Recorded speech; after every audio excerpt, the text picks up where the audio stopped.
Bienvenidos a otro episodio de esta serie tan interesante de los últimos días.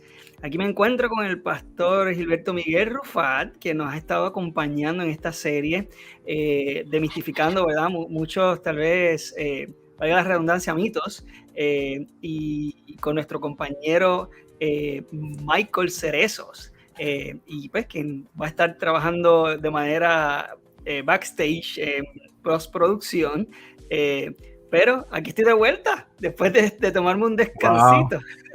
gloria Pastor, a si quieres Dios, saludar ahí la audiencia. gloria a Dios. Damos gracias a Dios nuevamente por esta oportunidad que tenemos. Saludamos a nuestro hermano Michael.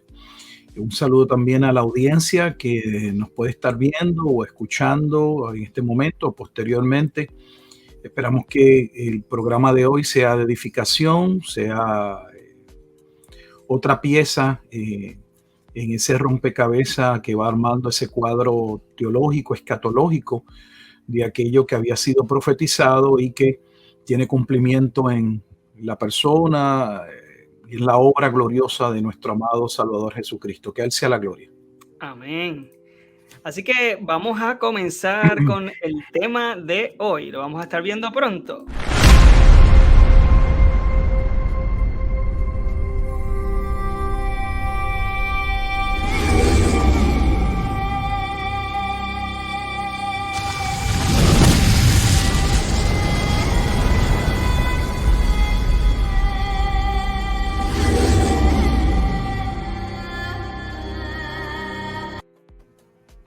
Ok, bien.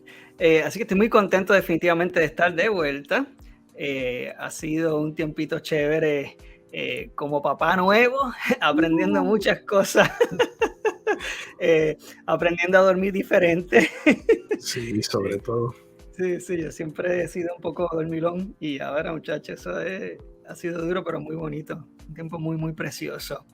Una etapa nueva, y ya Michael está entrenado y este pastor bendito hace tiempo, pero sí, ha sido un tiempo muy bonito. Estoy muy contento de presentar el tema de hoy. Vamos a estar hablando de la resurrección de los muertos. Ha habido tal vez muchos mitos al respecto, ha habido muchas malas interpretaciones en cuanto a los pasajes que hablan precisamente de la resurrección de los muertos. Y me gustaría, pastor, entonces, que usted comenzara entonces hablándonos precisamente del tema de hoy. Comenzamos. Bueno, vamos a estar hablando específicamente de la resurrección y la escatología. ¿Cuál es la conexión o vinculación que existe entre el tema de la resurrección y la escatología? Y alguien dirá, pero ¿qué tiene que ver la resurrección con la escatología? Bueno, pues el tema de la conexión o la vinculación entre el tema de la resurrección y la escatología, debo decir, disculpen, radica en lo que el Antiguo Testamento enseña que ocurriría en el corazón de aquellos que serían salvos durante la obra o el ministerio del Mesías, que está colocado, centrado en los días del nuevo pacto, o sea, aquello que ocurriría llegado a ese momento. Y de eso es lo que vamos a estar entonces hablando. Tal vez sea importante definir algunos términos para que cuando estemos hablando sepamos a qué es lo que nos estamos refiriendo. Cuando hablamos de la palabra escatología, generalmente se tiende a utilizar la expresión solamente para acuñar o para señalar los acontecimientos del fin. O sea, aquellos sucesos antes de lo que por lo general se cataloga como el fin en la segunda venida. La segunda venida de Jesucristo trae el fin. Aquellos eventos antes de la segunda venida, en la segunda venida y lo que da paso a la segunda venida. Pero realmente dentro de la comprensión de lo que vamos a estar presentando, vamos a presentar la escatología no como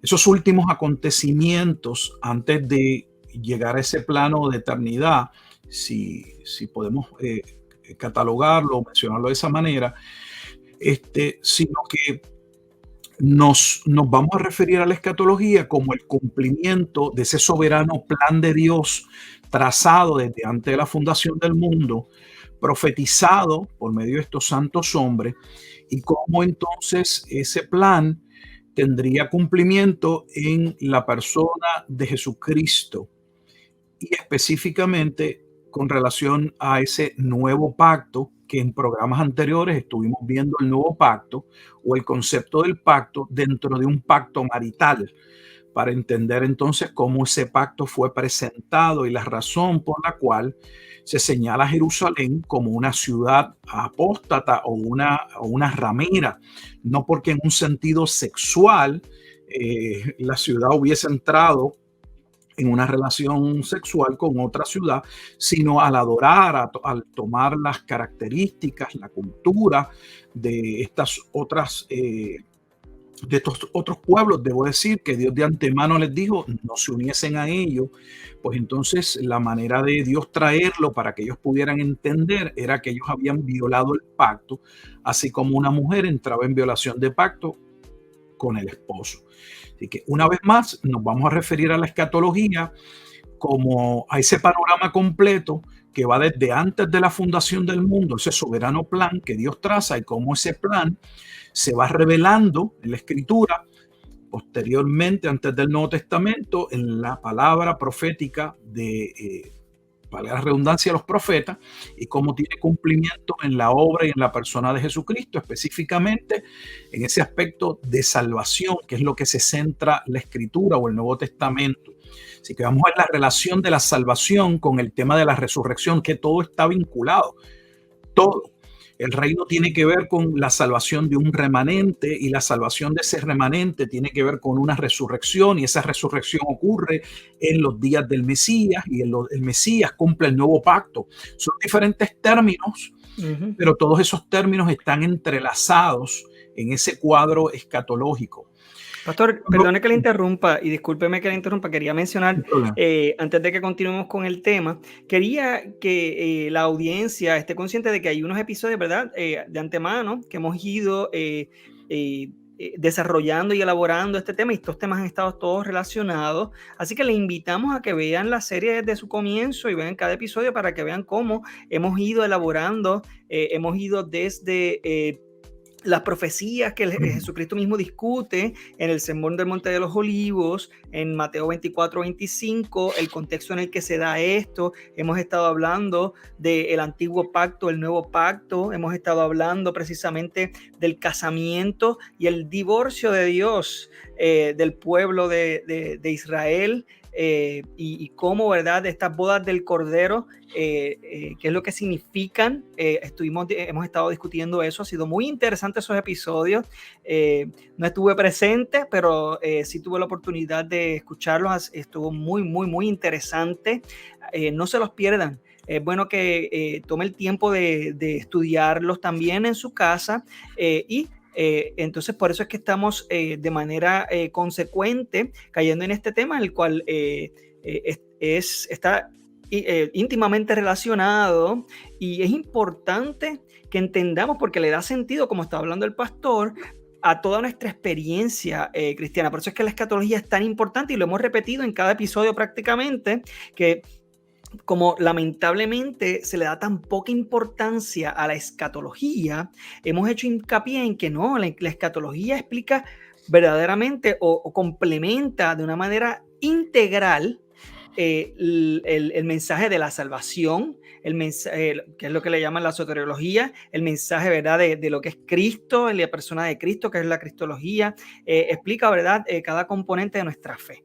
Pastor, disculpe, entonces puede continuar. No hay problema. Vamos entonces, habiendo dicho a qué nos referimos con la escatología, algo más allá de los acontecimientos cercanos a la segunda venida y posterior, sino a ese panorama profético centrado en la salvación que obraría Jesucristo.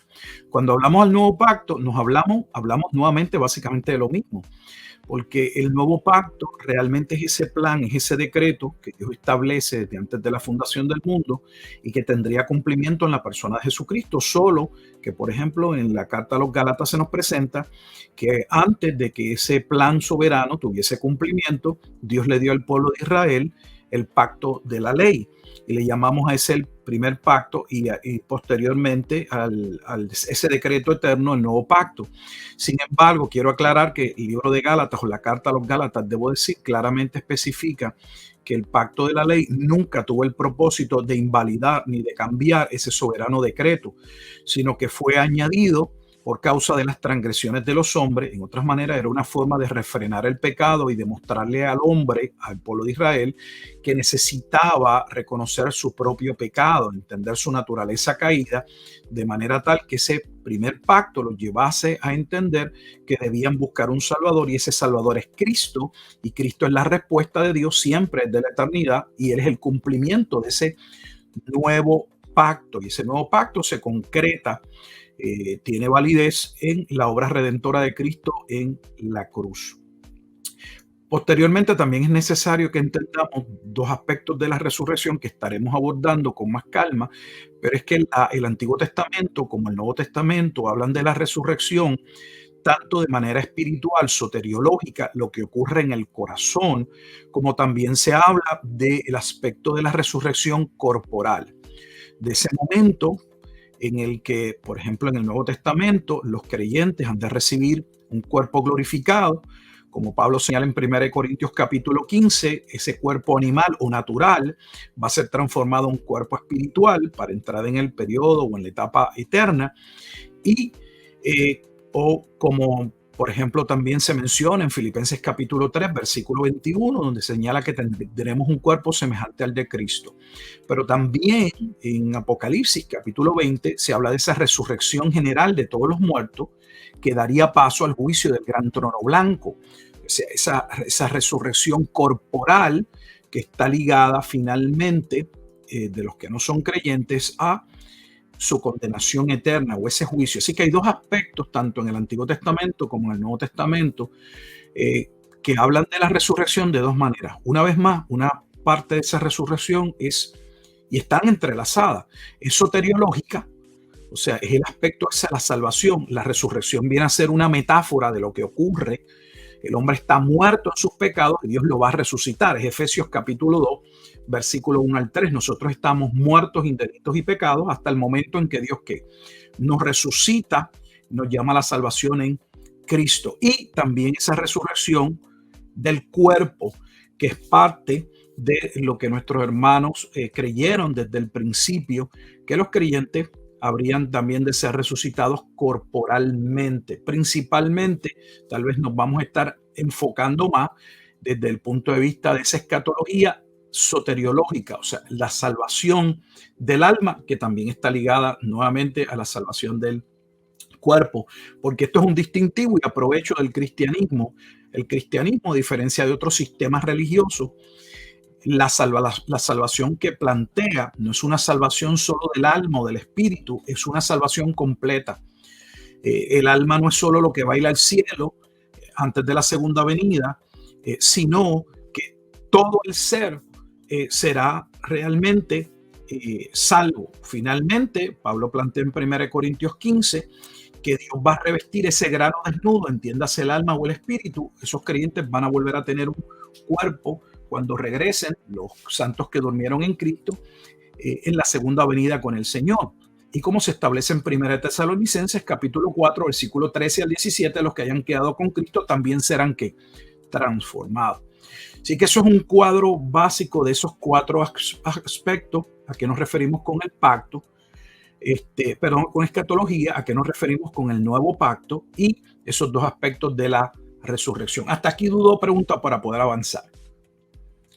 Wilfredo. Sí, me parece, de hecho, muy interesante, o sea, que para ver si estoy entendiendo bien, o sea, Muy lo que bien. usted está expresando, pastor, es que entonces hay dos tipos de resurrección. Estamos hablando de la resurrección del alma o del espíritu, que viene siendo la conversión o la transformación del corazón cuando venimos a Cristo. Y estamos hablando entonces de una resurrección también. La segunda resurrección viene siendo una resurrección que es en el juicio, ¿verdad? Que es la que usualmente la gente, ¿verdad?, hace referencia, en el cual todo el mundo, realmente no solo, ¿verdad?, los cristianos, sino todo el mundo va a participar de esa resurrección Así. para poder participar del juicio, ¿cierto? Eso es así. De hecho, el Antiguo Entonces, Testamento, en términos de la resurrección corporal, plantea que hay un día donde todos los muertos van a ser levantados. La aclaración o lo que se distingue o lo que se enfatiza en el Nuevo Testamento es que unos van a ser transformados para vida eterna y otros para condenación eterna. Pero ese dato es importante, aunque no vamos a estar abordando ese tema, no es lo que queremos o no es lo que vamos a estar enfatizando tanto, pero eso es algo que nos enseña. Muchos de los creyentes piensan que solo son los cristianos, los creyentes los que van a ser transformados o a resucitar. No, van a ser resucitados todos los muertos para dar cuenta ante el juicio del gran trono blanco, y aquellos que no se encuentran o no estaban inscritos en el libro de la vida serán echados al lago de fuego y azufre, o sea, a lo que la Biblia le llama el infierno. La segunda muerte sería también, Sí, ¿cierto? también se usa el término en Apocalipsis, correcto, la segunda muerte. Por eso es que decíamos que estas dos resurrecciones están vinculadas, porque los que participan de la primera resurrección, entiéndase la resurrección espiritual, la salvación, la regeneración, la conversión, no participan entonces de la segunda muerte. ¿Por qué? Porque ya para ellos no hay muerte, no hay condenación para los que están en Cristo. Pero los que no participan de la primera resurrección, o sea, de la salvación, entonces participan de la segunda muerte. O sea, están muertos ahora espiritualmente hablando y van a estar condenados eternamente por la eternidad. Es serio lo que la Biblia entonces plantea. Ahora, vamos a colocar el contexto antiguo testamentario para poder desarrollar esto y ver de dónde surge este tema de la resurrección, y específicamente hemos dicho escatológicamente en términos de la salvación.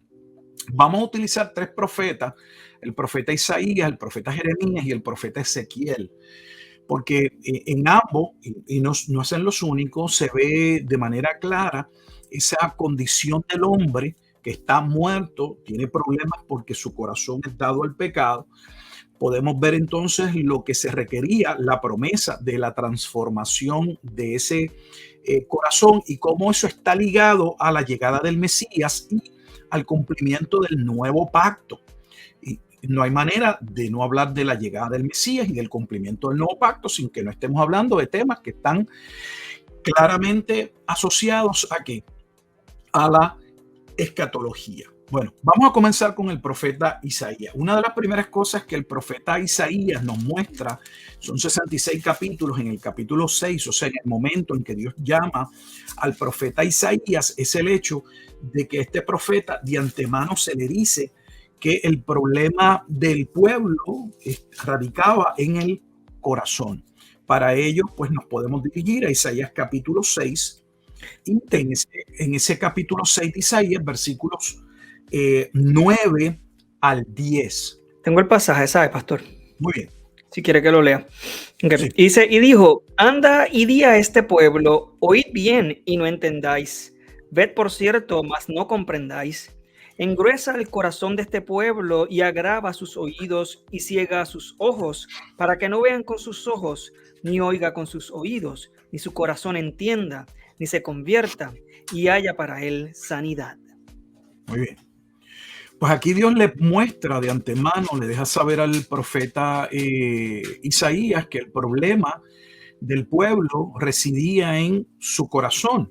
Ese corazón, por ahí se ve mi perrita, una de ellas. El problema del pueblo radica en que tiene un corazón que tiene ojos, pero no ve, tiene oídos y no escucha. O sea, es un corazón que no tiene la capacidad de ser obediente, no puede ser obediente a Dios. Es un corazón que tiende hacia el mal, y eso es propio, eso es parte de la naturaleza caída que la Biblia dice que heredamos como consecuencia de la caída original o de lo que se llama el pecado original. La acción que llevó a cabo Adán y Eva no tuvieron solo repercusiones sobre ellos, sino la Biblia plantea que tuvo repercusiones sobre toda la humanidad. Así está establecido, por ejemplo, en Romanos capítulo 5, versículo 12 en adelante. Así que al profeta se le dice que el problema del pueblo consiste en el corazón. Sin embargo, en ese mismo profeta Isaías, en el capítulo, por ejemplo, 49, en el versículo 8, entonces se va a decir, se va a establecer que Dios establecería un pacto. Y ese pacto, como veremos en el profeta Jeremías más claramente y en el profeta Ezequiel, ese nuevo pacto o ese pacto sería el momento en el que a través de la obra del Mesías, un remanente del pueblo de Israel recibiría salvación por medio de la obra de la regeneración. Dios obraría en ese corazón perverso, ese corazón caído, ese corazón con una tendencia hacia el pecado, de tal forma que Dios pondría su espíritu, su palabra, no en tablas de ley, sino dentro del corazón, para que ese pueblo entonces pudiese servir a Dios como Dios demanda. Porque el problema es que la Biblia plantea que Dios debe ser amado con todo nuestro corazón, con toda nuestra alma, con toda nuestra fuerza. Sin embargo, desde el punto de vista de la caída de ese hombre no regenerado, le es imposible amar a Dios en esa condición. De hecho, no quiere ni puede. Y es lo que Isaías se le muestra en ese capítulo 6, versículos 9 al 10. Sin embargo, una vez más dijimos que Isaías plantea que llegado el nuevo pacto, ese nuevo pacto que, por ejemplo, también en el capítulo 55 de Isaías, en el versículo 3, se habla de ese pacto eterno, traería la salvación de ese remanente. Creo que es importante leer Isaías 59 en el versículo 21, porque entonces ahí habla de lo que ocurriría con ese remanente que Dios iba a salvar. Isaías 59, 21. Perdón, lo dejé en mute. No, Aquí hay estoy. problema. Isaías 59, 21. Y dice de la siguiente manera. Y este será mi pacto con ellos, dijo Jehová. El espíritu mío que está sobre ti y mis palabras que puse en tu boca no faltarán de tu boca, ni de la boca de tus hijos, ni de la boca de los hijos de tus hijos, dijo Jehová, desde ahora y para siempre. O sea que estamos viendo entonces que el cambio y la salvación, la restauración de ese remanente de Israel que había sido profetizado se cumpliría llegado que el nuevo pacto. Ese nuevo pacto está ligado una vez más a la obra del Mesías, donde Dios pondría su espíritu y donde esos hijos de Dios que serían llamados a salvación, en la boca de ellos estaría la palabra de Dios, algo que por lo cual ellos no estaban viviendo o no podrían vivir. De hecho, el punto que, por ejemplo, en Isaías 52:1 se habla de que en esa nueva Jerusalén, porque se habla de ese remanente como una nueva ciudad, esa nueva Jerusalén, esos creyentes, dice que en esa nueva ciudad no entraría incircunciso, término también que está asociado a la salvación. El incircunciso es aquella persona que no ha recibido salvación, que tiene ese corazón todavía duro, ese corazón de piedra, como le menciona en el Antiguo Testamento, y los circuncisos son aquellos en que Dios ha obrado salvación y forman parte de esa nueva Jerusalén. Así que en la Jerusalén antigua reinaba la incircuncisión. Ellos no entendieron su necesidad de venir a Cristo para salvación.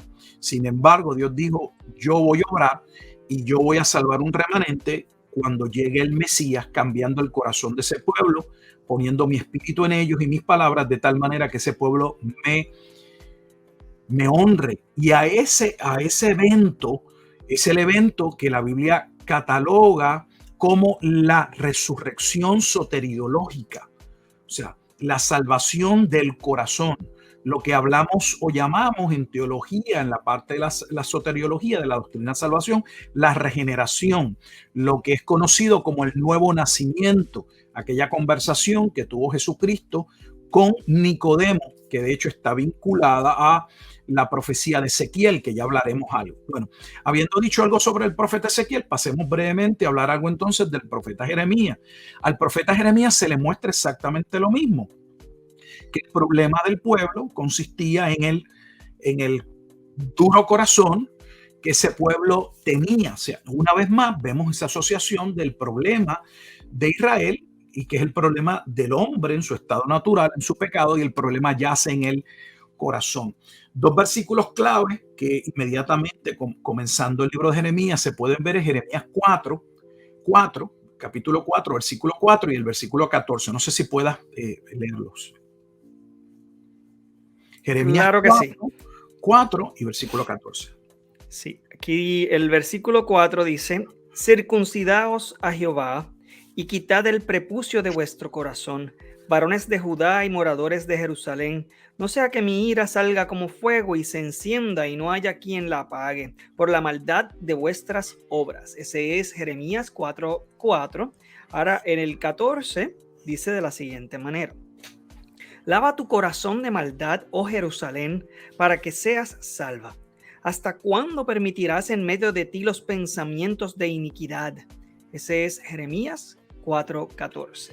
Si tomamos las dos palabras clave, la palabra clave del versículo 4 es un llamado a circuncidar el corazón. Ellos circuncidaban su prepucio, era parte de la señal del pacto externo, pero eso era algo que iba a representar o que debía representar lo que debía ocurrir en el corazón, pero ellos no lo entendieron, pensaron solo que podían ser parte del pueblo de Dios solo con circuncidar el prepucio. Yo le dice, no, para ser salvo no es una cuestión de un acto en su miembro masculino, es algo que debe ocurrir en el corazón.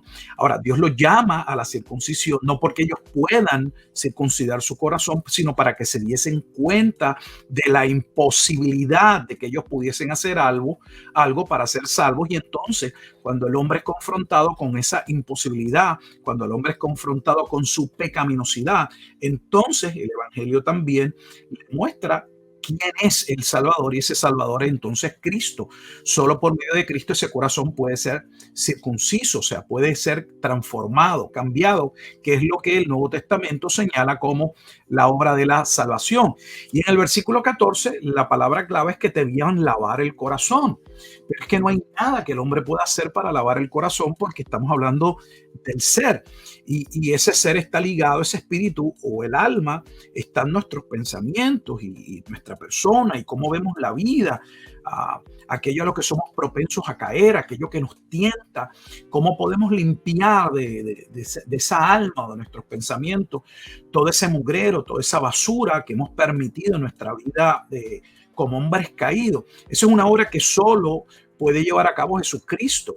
Él es el único cirujano, el Dios, que puede entrar realmente y cambiar ese corazón. Así que a Jeremías como a Isaías se le muestra que el problema del pueblo radicaba en el corazón. Por eso Dios le dice de antemano a Jeremías: vas a hablarle a un pueblo bien rebelde, son una casa rebelde. Y son una casa rebelde porque tienen un problema del corazón. Creo que el versículo, para resumir, que muestra el estado de gravedad del pueblo, del corazón, y es importante que lo entendamos no como el estado solo de Israel, es el estado en que se encuentra todo hombre antes de la salvación. Está en Jeremías en el capítulo 13. Así que vamos a Jeremías, capítulo 13, y en el capítulo 13, el versículo clave es el versículo 23. Escucha bien la pregunta. Hay una pregunta con la que inicia, y esta pregunta es sumamente importante. Ok. 13:23 lee de la siguiente manera: ¿mudará el etíope su piel y el leopardo sus manchas? Así también, ¿podréis vosotros hacer bien estando habituados a hacer el mal? Fíjese la pregunta es una pregunta muy interesante. ¿Puede el hombre negro quitarse el color? ¿Puede el leopardo sacarse sus manchas? No, no pueden. Porque es parte de su naturaleza. Esa es la forma y en la manera en la que Dios diseñó las cosas y son como son. Y posteriormente entonces se les dice, si el hombre de color no puede alterar su pigmentación de su piel, no puede cambiarse de color, ni el animal puede quitarse sus manchas, aquellos destellos con los que Dios lo creó, entonces la pregunta es, ustedes están habituados al mal. Por eso ustedes no pueden hacer otra cosa, porque se está arreglando entonces ese color o esas manchas con la condición en la que el hombre se encuentra en su estado caído. Por lo tanto, solo hay posibilidad de salvación en Cristo, no mediante la ley. La ley señala lo que el hombre debe hacer, pero precisamente lo que no hace. Para que entonces, sí, ese hombre pudiese entender que necesitaba a Cristo. Te escucho. ¿A esto es entonces lo que se le llama el pecado original? Sí, estamos hablando del pecado original, estamos hablando de la doctrina de la caída, estamos hablando de las consecuencias, como mencioné en un momento dado, que vinieron o se acentuaron no solo sobre Adán y sobre Eva, allá en Génesis capítulo 3, sino que tendría ese pecado original, tendría repercusiones sobre toda la humanidad, que es lo que Pablo plantea en Romanos capítulo 5, versículos 12 en adelante. Usted puede leerlo. Claramente dice que por causa de ese primer hombre se introdujo el pecado y por el pecado la muerte, pasando la muerte a todos los hombres. El resumen está en Romanos 3:23, que lo leemos y ni tan siquiera nos damos cuenta que está hablando del pecado original, por cuanto todos pecaron y están destituidos de la gloria de Dios. O sea que ese pecado en Romanos 3:23, ese versículo que usamos, lo que está diciendo es que no es que solo que todos los hombres pecaron, sino que la carta expone que la razón por la que todos los hombres pecan es por lo que se aclara en Romanos 5, porque todos heredan esa naturaleza pecaminosa, la cual yace allí, está allí, domina al hombre hasta el momento en que es salvo por la gracia de Dios. Sí, y ¿verdad? Quería hacer referencia porque es que he escuchado personas que niegan esta verdad que está establecida en la palabra y yo creo que es claro, yo creo que demuestra una falta tal vez yo digo ni siquiera de estudio profundo, de lectura sencilla de la palabra. Es muy triste, pero definitivamente la palabra es consistente y lo vemos, ¿verdad? A lo largo de estos pasajes desde el Antiguo Testamento. Disculpe, pastor, por la interrupción. No hay problema, podemos ir comentando. Entonces vamos a ver la parte en Jeremías que dice qué es lo que debió ocurrir. Está profetizado en lo que nosotros llamamos el nuevo pacto, siendo de hecho el profeta Jeremías, en términos del nuevo pacto, posiblemente uno de los pasajes más citados en el Nuevo Testamento, específicamente en la carta o en la epístola a los hebreos, donde se les va a decir que Cristo cumplió, que Él es el nuevo pacto. Hay 3 capítulos muy importantes que en ambos se detalla, se marca, se establece lo que iba a ocurrir cuando llegase el Mesías, cumpliese su obra en aquel pueblo que iba a ser rescatado por la gracia de Dios. Y nos referimos a Jeremías 31, Jeremías 32 y Jeremías capítulo 33. Vamos a ir por cada uno de ellos. En Jeremías capítulo 31, versículos 27 al 34. Sí, lo tengo. 27 dice de la siguiente manera, o lee de la siguiente manera. He aquí vienen días, dice Jehová, en que sembraré la casa de Israel y la casa de Judá de simiente de hombre y de simiente de animal. Y así como tuve cuidado de ellos para arrancar y derribar y trastornar y perder y afligir, tendré cuidado de ellos para edificar y plantar, dice Jehová. En aquellos días no dirán más, los padres comieron las uvas agrias y los dientes de los hijos tienen la dentera, sino que cada cual morirá por su propia maldad. Los dientes de todo hombre que comiere las uvas agrias tendrán la dentera. Aquí que vienen días, dice Jehová, en los cuales haré nuevo pacto con la casa de Israel, con la casa de Judá. Y con la casa de Judá, perdón. No como el pacto que hice con sus padres el día que tomé su mano para sacarlos de la tierra de Egipto, porque ellos invalidaron mi pacto, aunque fui yo un marido para ellos, dice Jehová. Pero este es el pacto que haré con la casa de Israel después de aquellos días, dice Jehová. Daré mi ley en su mente y la escribiré en su corazón, y yo seré a ellos por Dios y ellos me serán por pueblo. Y no enseñará más ninguno a su prójimo ni ninguno a su hermano diciendo, conoce a Jehová, porque todos me conocerán, desde el más pequeño de ellos hasta el más grande, dice Jehová, porque perdonaré la maldad de ellos y no me acordaré más de su pecado. Muy bien, fíjate, estamos leyendo la parte que es base no solamente en la carta a los hebreos, para establecer a la comunidad hebrea del primer siglo, que Jesucristo había cumplido el pacto en Hebreos, desde el capítulo 7 se menciona claramente, sino también que aquí están las expresiones que dan paso a la Santa Cena, a la comunión, la Eucaristía. Esta es la copa del nuevo pacto.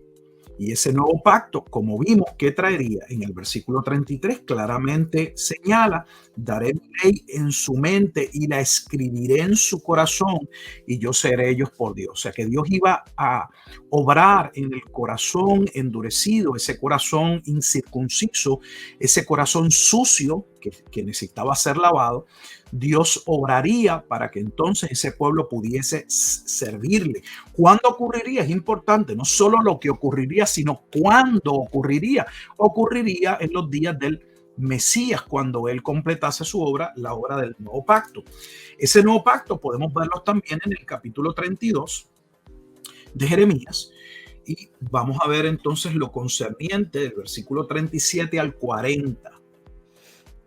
Dice de la siguiente manera: he aquí que yo los reuniré de todas las tierras a las cuales los eché con mi furor y con mi enojo e indignación grande, y los haré volver a este lugar y los haré habitar seguramente. Y me serán por pueblo, y yo seré a ellos por Dios. Y les daré un corazón y un camino para que me teman perpetuamente, para que tengan bien ellos y sus hijos después de ellos. Y haré con ellos pacto eterno, que no me volveré atrás de hacerles bien, y pondré mi temor en el corazón de ellos para que no se aparten de mí.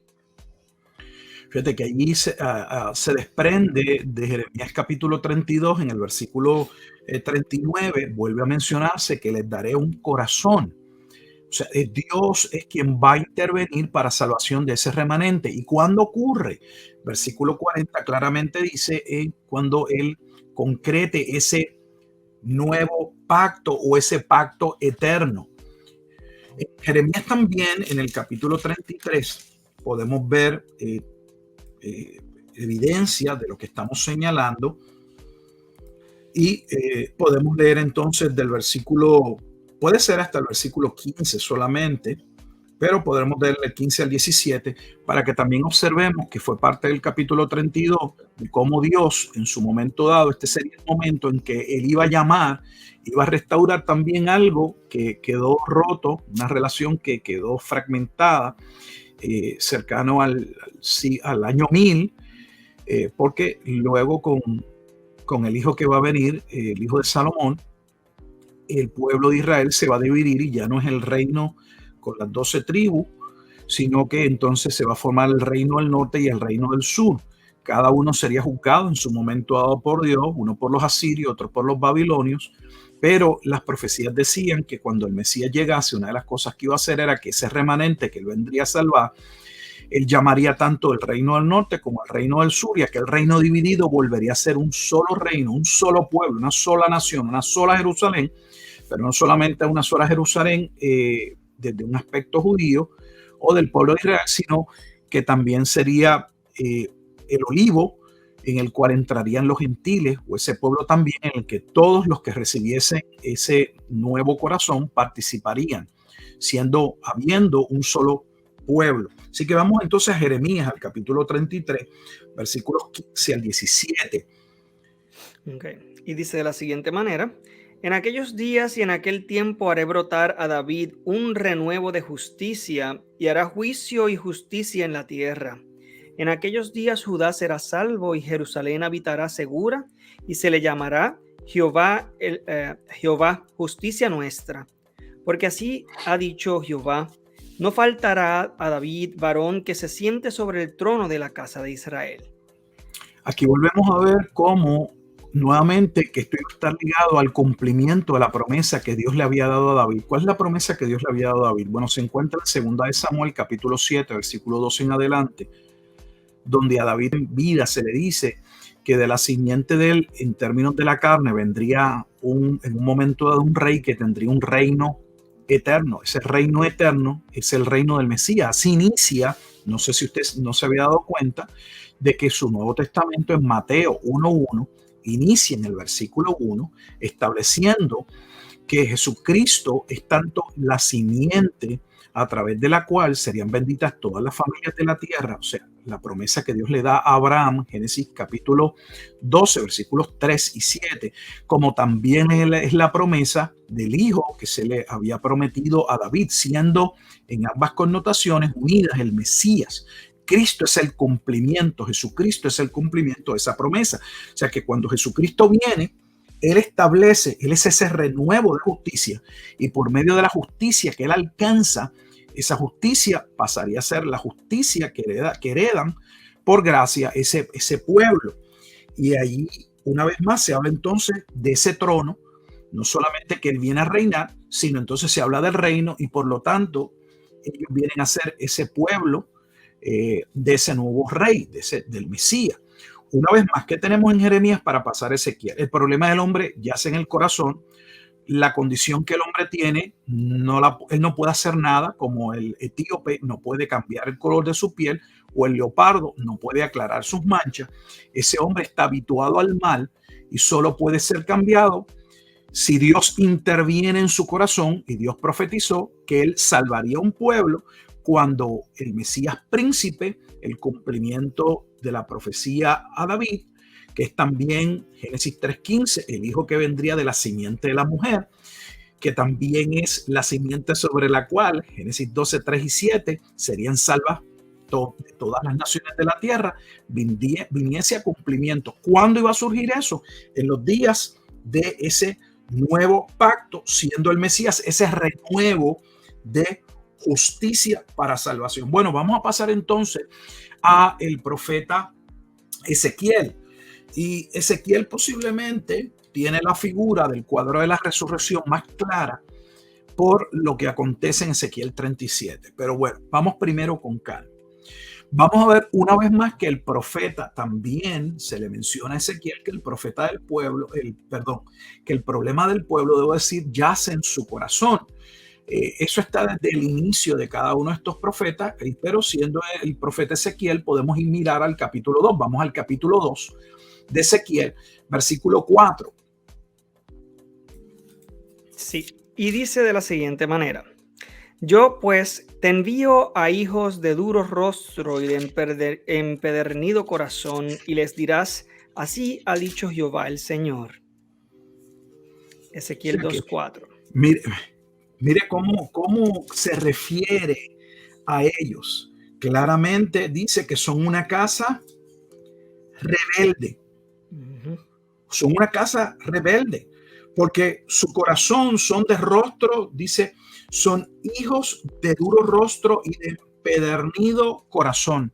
No necesitamos leer, pero si luego usted puede hacerlo en Ezequiel capítulo 2, se hacen no menos de unas 9 menciones al estado de rebeldía del pueblo.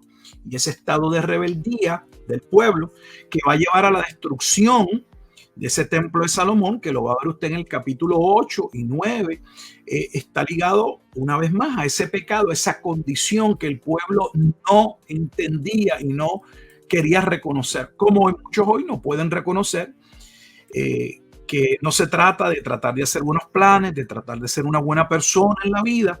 Se trata de que necesitamos salvación, y que la salvación solo puede venir por medio de Dios, y Dios estableció como el único mediador entre Dios y los hombres, Jesucristo hombre, que es entonces la gloria. No importa cuántos planes usted haga para usted realmente tratar de cambiar su vida, usted no puede cambiar su vida. Quien único puede cambiar su vida es Jesucristo, y eso no va a suceder si Dios no interviene en el corazón. Pero cuando Dios interviene en el corazón, se manifiesta como ese hombre entonces ahora reconociendo su corazón, su rebeldía, esa pecaminosidad con la que ha vivido delante de Dios, y pidiéndole a Dios o creyendo que Dios envió a su Hijo Jesucristo para salvación. O sea, viniendo, abrazando la fe del Evangelio. La Biblia dice que no hay ningún hombre, no importa la condición pecaminosa en la que haya vivido, que se acerque a Dios realmente con un corazón contrito y que sea despreciado. No existe. De hecho, Jesús dice, todo lo que el Padre me da, vendrá a mí, y el que a mí viene, yo no le echo fuera. De hecho, y lo planteé en términos de una resurrección, y yo le resucitaré, o les resucitaré en el día postrero, porque esa entrega, esa conversión es vista como una resurrección. Dios obrando para salvar a ese hombre que se encontraba muerto en sus delitos y pecados. Así que Ezequiel plantea que el problema de la rebeldía, que aparece unas 8 o 9 veces en Ezequiel capítulo 2, yace en ese corazón.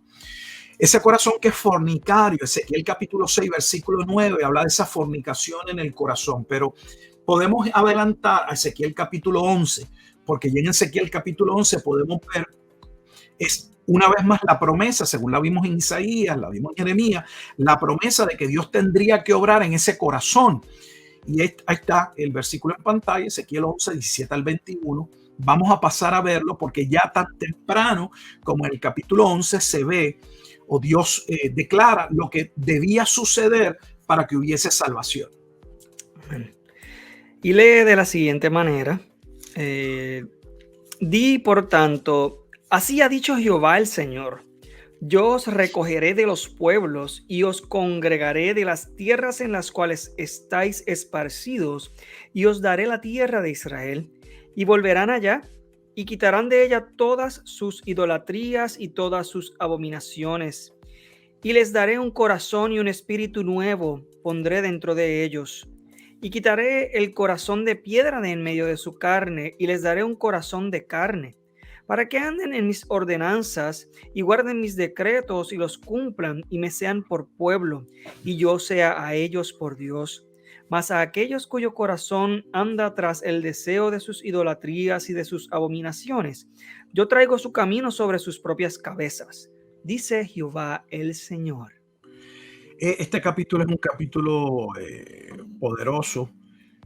Una vez más dice que lo que va a ocurrir para que pueda existir la posibilidad de salvación es que Dios tendría que darles un corazón, y dice, y un espíritu nuevo, versículo 19, pondré en ellos. O sea, Dios obraría completamente en el ser. ¿Y cuál es el propósito? El versículo 20 claramente lo señala, Ezequiel 11:20, dice, para que anden en mis ordenanzas, o sea, a modo de que el hombre pueda realmente cumplir, obedecer a Dios, y lo haga no bajo una amenaza de sentencia, sino porque quiere, porque le nace. Como Juan dice, para el creyente los mandamientos de Dios no son gravosos.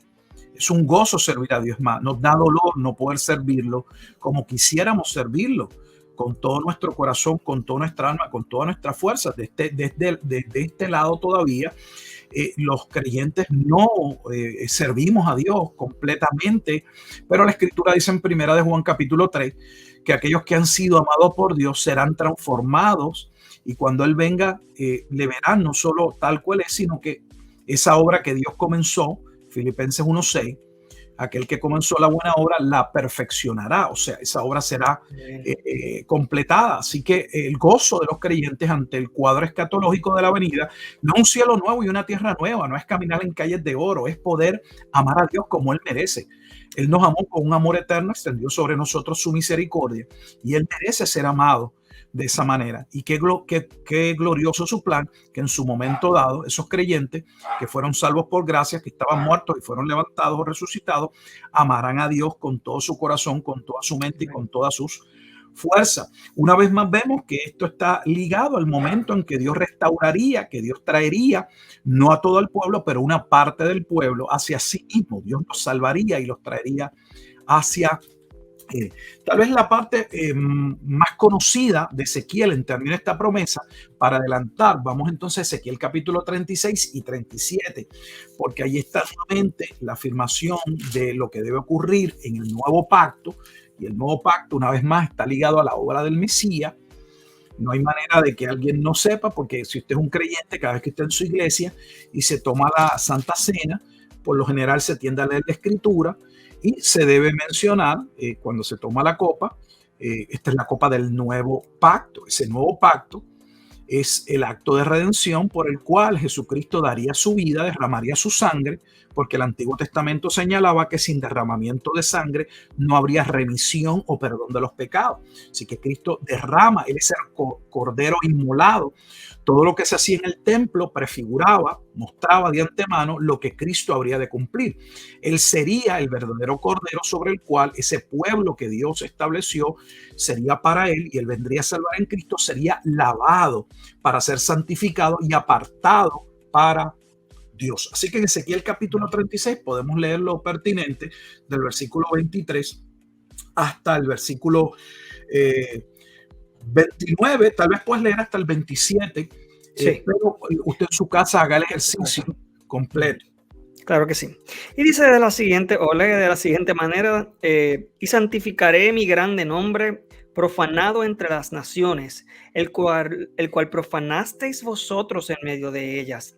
Y sabrán las naciones que yo soy Jehová, dice Jehová el Señor, cuando sea santificado en vosotros delante de sus ojos. Y yo os tomaré de las naciones y os recogeré de todas las tierras y os traeré a vuestro país. Esparciré sobre vosotros agua limpia y seréis limpiados de todas vuestras inmundicias y de todos vuestros ídolos os limpiaré. Os daré corazón nuevo y pondré espíritu nuevo dentro de vosotros y quitaré de vuestra carne el corazón de piedra y os daré un corazón de carne y pondré dentro de vosotros mi espíritu y haré que andéis en mis estatutos y guardéis mis preceptos y los pongáis por obra. O sea que aquí estamos viendo una vez más cómo Dios iba a santificar una parte del pueblo en los días del Mesías, cómo Él los recogería, cómo Él esparciría agua limpia. De hecho, esta es la parte que se tiende a obviar o que no se entiende y forma parte de la conversación de Jesús y Nicodemo, cuando se habla de la necesidad de que el corazón o el ser, al modo de nacer, fuese lavado. Se está refiriendo a esta parte de el profeta Ezequiel, capítulo 36 y versículo 25. En el 26 se menciona que daré, la acción viene de Dios, un corazón nuevo. Y mire el lenguaje nuevo, y pondré un espíritu nuevo dentro de vosotros. ¿Y qué iba a pasar? Quitaré de vuestra carne el corazón de piedra, ese corazón que representa la naturaleza caída, ese estado original, ese pecado original y sus consecuencias sobre toda la humanidad. Les daré un corazón de carne, ese es el corazón regenerado, esa es la conversión, esa es la salvación. ¿Para qué? Versículo 27, y pondré dentro de vosotros mi espíritu y haré que andéis. Observe, no es que nosotros estamos buscando andar en los caminos de Dios, es que la obra que Él hace nos lleva, ese es el resultado de la salvación. Haré que andéis en mis estatutos. Básicamente, ¿qué significa eso? El versículo 28 dice que seréis mi pueblo. Eso nos constituye en ese pueblo de Dios. Vamos entonces al Nuevo Testamento y vamos a ver entonces el aspecto también resumido de dónde se presentan estas dos resurrecciones en términos escatológicos. Y vamos a verlos en el Juan, solamente en el apóstol Juan, tanto en su evangelio como también en el libro de Apocalipsis. Pero vamos al evangelio de Juan. Y cuando vamos a Juan, nos vamos a dirigir al capítulo 5 de Juan. Juan capítulo 5. Este es un capítulo también muy, muy importante. Y aquí tiene que prestar atención para que podamos hacer la distinción claramente de estos dos aspectos de la resurrección, siendo, recuerden que definimos una resurrección espiritual, soteriológica, salvífica, ese cambio del corazón que lleva al hombre a creer al evangelio, a entender que Cristo es el mediador, y posteriormente también ese aspecto de la resurrección, donde todos los muertos serán levantados, unos para vida eterna y otros para condenación eterna. Nos referimos a Juan capítulo 5, versículos 24 al 29. Leen de la siguiente manera. De cierto os digo, el que oye mi palabra y cree al que me envió, tiene vida eterna y no vendrá a condenación, mas ha pasado de muerte a vida. De cierto os digo, viene la hora y ahora es cuando los muertos oirán la voz del Hijo de Dios, y los que la oyeren vivirán. Porque como el Padre tiene vida en sí mismo, así también ha dado al Hijo el tener vida en sí mismo. Y también le dio autoridad de hacer juicio, por cuanto es el Hijo del Hombre. No os maravilléis de esto, porque vendrá hora cuando todos los que están en los sepulcros oirán su voz, y los que hicieron lo bueno saldrán a resurrección de vida, mas los que hicieron lo malo a resurrección de condenación. Aquí hay varias palabras que algunas iglesias y algunos pastores no mencionan, porque ahora ellos son, no sé, lo que buscan son likes, lo que buscan es el favor de la gente, lo que buscan son seguidores. Si usted hace eso, usted se tiene que arrepentir. Con todo el corazón usted se debe arrepentir. Si es que usted de verdad ha sido llamado por Dios. Usted ha sido llamado, si usted ha sido llamado por Dios, usted debe predicar todo el consejo de Dios. No solamente aquellos aspectos que suenan bien, que hablan de aquellas bendiciones, de aquel resultado glorioso de la obra de Cristo, sino aquellos aspectos también que exponen la depravación, el estado caído en el que se encuentra el hombre, no solo en vida, sino al que se han de enfrentar posteriormente cuando muera. Y eso es lo que estamos viendo aquí. Juan 5 forma parte, para dar un mini contexto, de ese milagro que según el Evangelio de Juan va a ser o va a provocar o va a poner el contexto para que se empiece a generar el odio, el disgusto hacia la persona de Jesucristo. ¿Por qué? Porque trata del hombre en el estanque de Betesda, aquel hombre que llevaba muchísimos años esperando, ¿verdad?, algún milagro. Y bueno, para resumir, Jesús lo sana y le dice: toma tu lecho, vete a tu casa. El liderato lo va a ver. Esa sanación se da un sábado, va con su lecho hacia su casa y le estás violando la ley, estás cargando, estás trabajando el día de reposo. Y él dice: bueno, es que el que me sanó ese mismo me dijo: toma tu lecho y vete a tu casa. Así que aquello va a empezar a generar la hostilidad de ese liderato contra la persona de Jesús. Y van a empezar a cuestionar la autoridad de Jesucristo. Jesucristo entonces se va a decir que la razón por la que ellos no pueden entender quién Él es y no pueden ver el milagro en términos de esa obra gloriosa que es evidente, había sido manifestada o realizada en términos físicos, de lo que había ocurrido en la vida de aquel hombre, era porque ellos estaban muertos. O sea, el muerto no puede escuchar la palabra de Dios. Recordemos cómo iniciamos con Isaías. Dios le dice a Isaías que el problema del hombre yace en el corazón. Tiene ojos, pero no ve. Tiene oídos y no puede escuchar. Y no puede escuchar porque su corazón, en palabras de Isaías, está engrosado. No le permite, su naturaleza caída, no le permite entender quién es Cristo y su obra gloriosa. Bueno, aquí resumiendo, entonces Jesús les va a decir en Isaías capítulo 5, versículo 24, a aquellos que le estaban juzgando, que el que oye su palabra, versículo 24, y crea el que le envió, tiene vida eterna. Pero ¿cómo sucede esto? ¿Cómo sucede? Bueno, sucede porque la salvación es planteada desde el punto de vista de esa resurrección que ocurre cuando oímos la palabra de Dios y el Espíritu Santo prepara el terreno o el corazón, la parábola del sembrador, para poder aceptar esa semilla o ese evangelio. Por eso es que el versículo 25 dice: de cierto os digo, viene la hora. Dice: y ahora es, no mañana, es hoy, cuando los muertos oirán la voz del Hijo de Dios y los que lo oyeren vivirán. Esos muertos no está hablando de muertos físicos, no son los que yacen por una muerte física, sino en su estado de muerte. Está hablando de muertos que han de responder. Y han de responder ante el Evangelio, porque hay dos cosas que el Nuevo Testamento muestra que se dan de manera conjunta en la salvación. Para que ocurra salvación hay dos cosas que deben suceder. Número uno, se debe predicar la Escritura. La Escritura, la palabra debe ser expuesta. Pablo dice que Dios determinó salvar a los hombres por la locura de la predicación. El Evangelio debe ser predicado. Pablo dice en Romanos capítulo 10, ¿cómo creerán si no hay quien les predique? Pero la palabra de Dios es su autoridad. Es como Pablo llama en Romanos 6, poder de Dios para salvación. Pero esa palabra es eficaz cuando el Espíritu Santo interviene en el corazón. Esas dos operaciones se dan de manera conjunta en la salvación.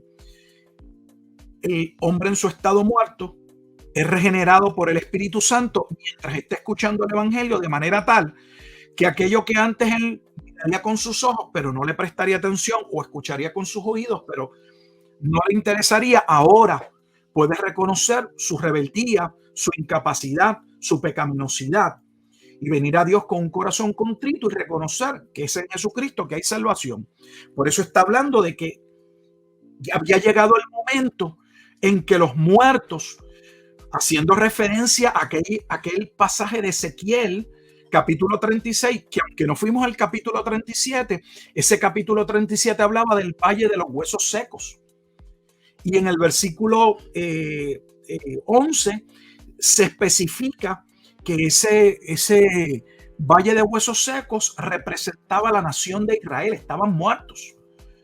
Pero Dios le dice que él intervendría en un momento dado y soplaría sobre ellos, sobre esos muertos, para que se levantasen. Y eso es lo que Jesucristo está hablando. Llegó la hora en que los muertos, al oír la palabra, ¿de quién? De Dios, pero Jesús está hablando de su propia palabra, que aquellos que oyesen su palabra, creyesen a su palabra, serían que resucitados de entre los muertos. Está hablando de salvación en términos soteriológicos, pero no solo se queda ahí. Y dice que esa salvación es la obra que el Padre le dio que hiciese. Dice, porque como el Padre tiene vida en sí mismo, versículo 26, así también ha dado al Hijo el tener vida en sí mismo. No solamente se trata de que el Hijo, el Padre y el Hijo son uno, sino que Dios le ha dado el poder al Hijo para dar vida. Y esa vida vendría aquel remanente por medio de la obra de redención a través de la cruz, de su muerte sustitutoria. Pero no se queda ahí. Ahora menciona las consecuencias de permanecer en el estado de muerte durante vida, o sea, de rechazar la palabra de Dios, porque se está mostrando la muerte como esa muerte que tiene que ver con ese rechazo, esa rebeldía ante la palabra de Dios. Pero ahora va a pasar a hablar de esa muerte también como la consecuencia posterior a la muerte en términos de la vida, la cesación de la vida física, las consecuencias eternas. Y ahí es que entonces pasa a decir en el versículo 28, y no os maravilléis de esto, porque vendrá hora cuando todos los que están en los sepulcros, observen la resurrección general. Esta resurrección general está vinculada a Daniel capítulo 12, a lo que acontecería. Vendrá ese momento dado cuando todos los que están en los sepulcros, no algunos, observe que antes dijo que algunos iban a escuchar la voz. O sea, no todos los muertos escucharían y creerían al evangelio. No todos oirían el evangelio para vida. Pero aquí se habla de que en su momento dado todos van a escuchar la voz de Dios. Vuelvo a mencionar. Cuando el evangelio es predicado, Dios está hablando por medio de la obra de Cristo. Y los que oyen al evangelio tienen vida. Pero el pasaje comienza diciendo que no todos los muertos oyen la voz, solo algunos. Y aquellos que reciben el evangelio vienen a vida. La resurrección espiritual, la salvación del alma. Pero ahora está diciendo que todos los muertos en un momento dado van a escuchar la voz de Dios. No algunos, ahora todos escuchan. Pero todos son levantados no para salvación, sino para condenación. Eso nos lleva a Apocalipsis. Sí, te escucho.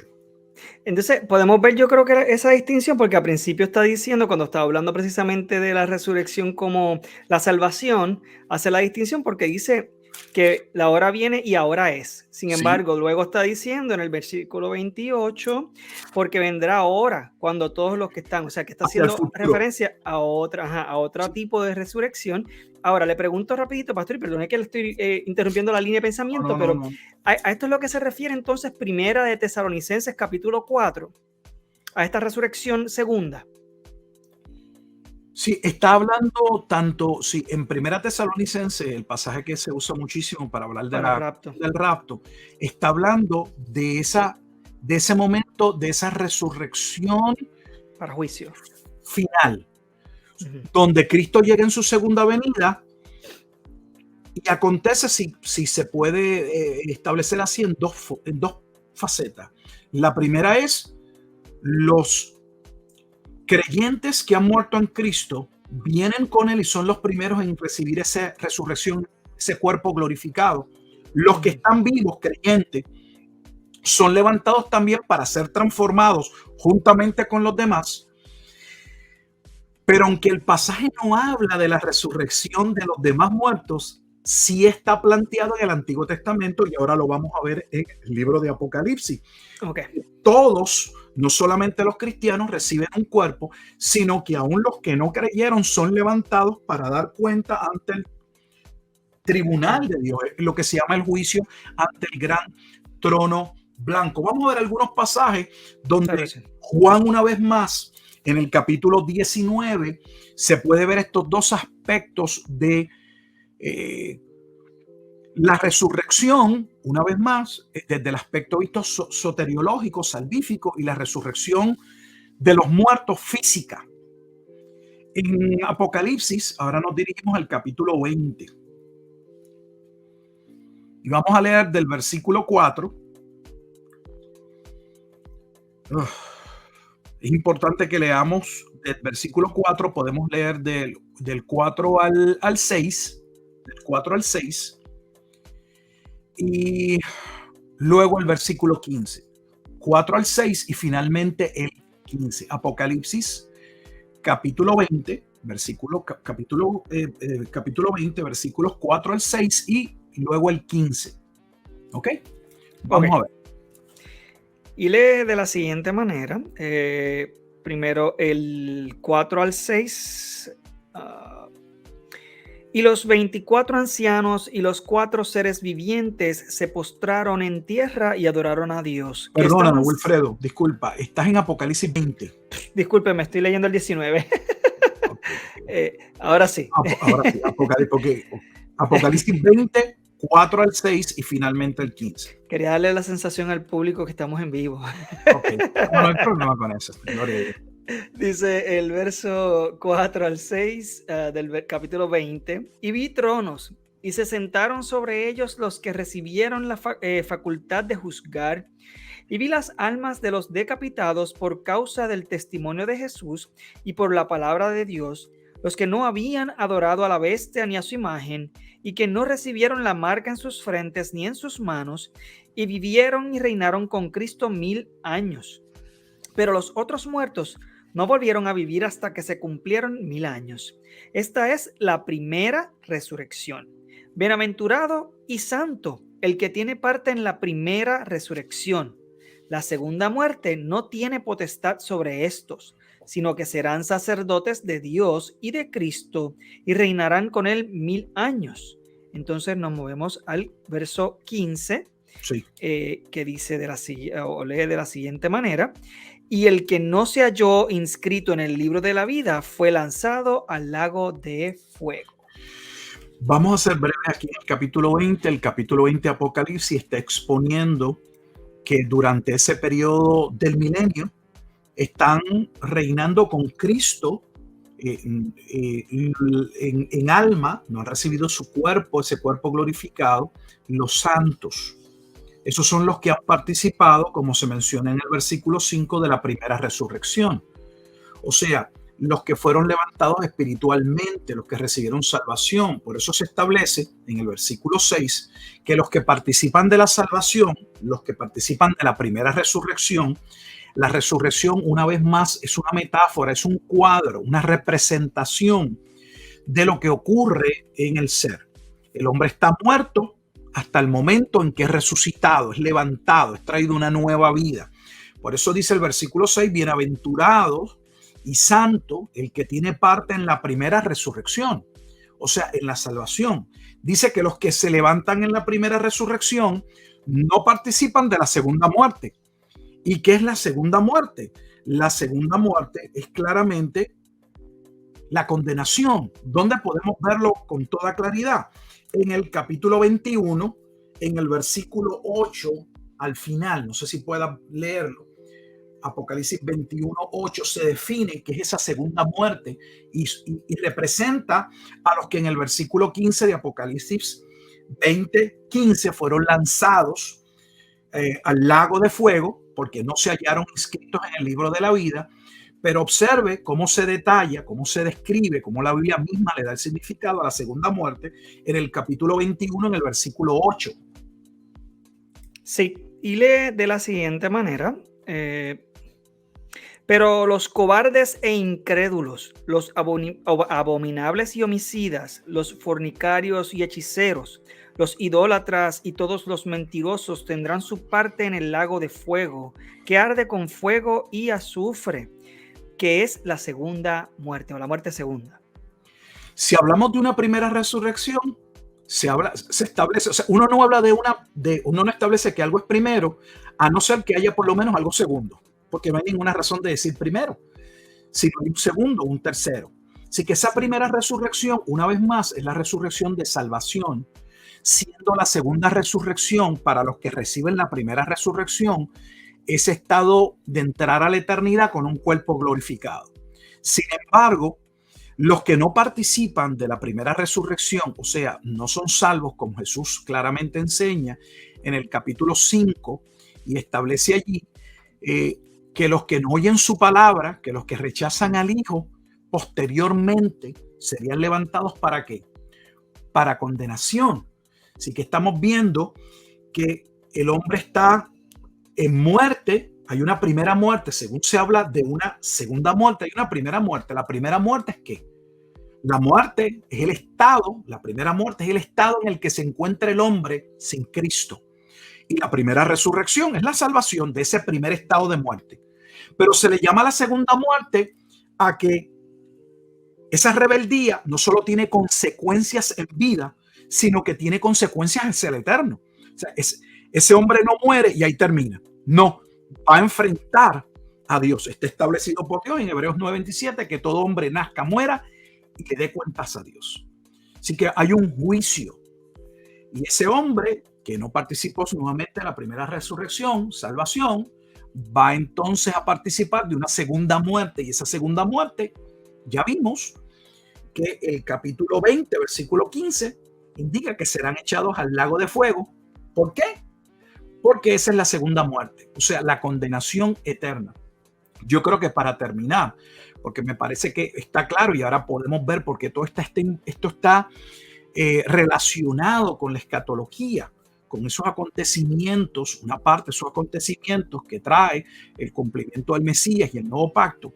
Vamos a finalizar con un último pasaje que creo que debe cerrar con broche de oro y debe poder clarificar si alguna idea quedó en el vacío. El primer pasaje que mencionamos a inicio del programa fue el profeta Isaías en el capítulo 6.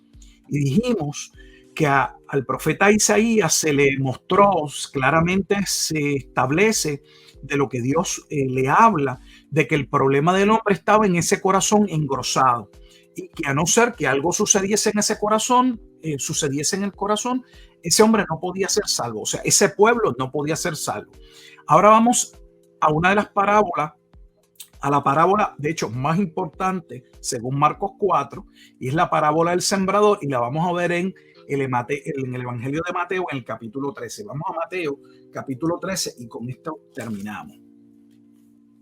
Ya si queda alguna pregunta, alguna duda, pues buscamos responder a la misma. Mateo, capítulo 13, este es el capítulo de las 7 parábolas del reino. Dios está hablando del reino.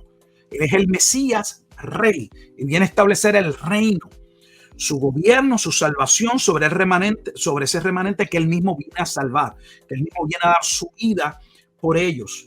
¿Cómo ellos llegan a ser parte del reino? De eso se trata la primera parábola. ¿Cómo entramos al reino? ¿Cómo llegamos a ser hijos de ese reino? La parábola del sembrador. Ahora, esa parábola del sembrador en Mateo capítulo 13 está dividida en 3 partes. No vamos a cubrirlas todas, solo vamos al medio. Pero déjeme bosquejarla. La primera parte es la parábola. Jesús da la parábola. Luego hay un interludio donde los discípulos le van a decir, maestro, ¿por qué hablas solo en parábolas en este momento? Los discípulos notan algún cambio en la manera de la enseñanza de Jesucristo. Y finalmente viene la explicación de la parábola. Y esa explicación de la parábola, esa segunda parte, que es la que vamos a hacer alusión, es del versículo 10 hasta el versículo 17. Del 10 al 17 es la segunda parte.